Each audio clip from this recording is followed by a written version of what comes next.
पहलगाम येथील झालेल्या हल्ल्यावरून ठाकरेंची शिवसेना आक्रमक झाली। हल्ल्याची जबाबदारी स्वीकारत अमित शहांनी राजीनामा द्यावा अशी मागणी आता केली जाते। पाकिस्तानचा झेंडा जाळत ठाकरेंच्या शिवसेनेकडून निषेध व्यक्त करण्यात आलेला आहे। अमित शहा राजीनामा द्या, ठाकरेंच्या शिवसेनेने आता ही मागणी केलेली आहे।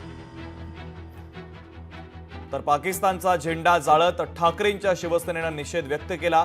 हल्ल्याची जबाबदारी स्वीकारत अमित शहांनी राजीनामा द्यावा अशी मागणी देखील आता ठाकरेंच्या शिवसेनेच्या माध्यमातून करण्यात आली। पहलगाम येथील झालेल्या हल्ल्यावरून ठाकरेंच्या शिवसेनेने आता आक्रमक भूमिका घेतलेली आहे। हल्ल्याची जबाबदारी स्वीकारत अमित शहांनी राजीनामा द्यावा अशी मागणी आता ठाकरेंच्या शिवसेनेच्या वतीने केली जाते।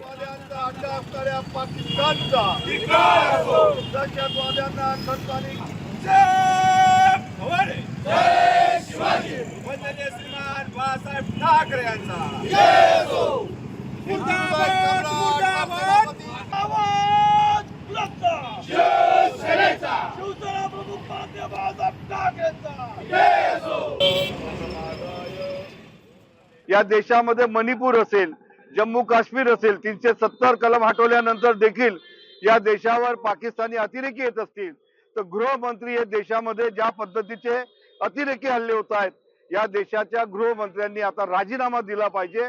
आणि नाहीतर या देशाचा गृहमंत्री हा फुल टाइम हा देशासाठी असला पाहिजे।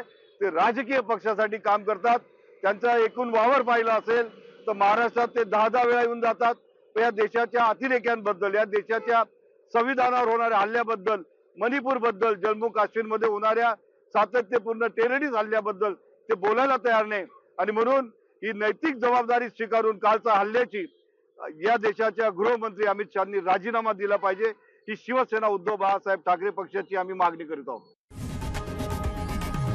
लोकशाही मराठी ऐका, पहा, जागरूक रहा।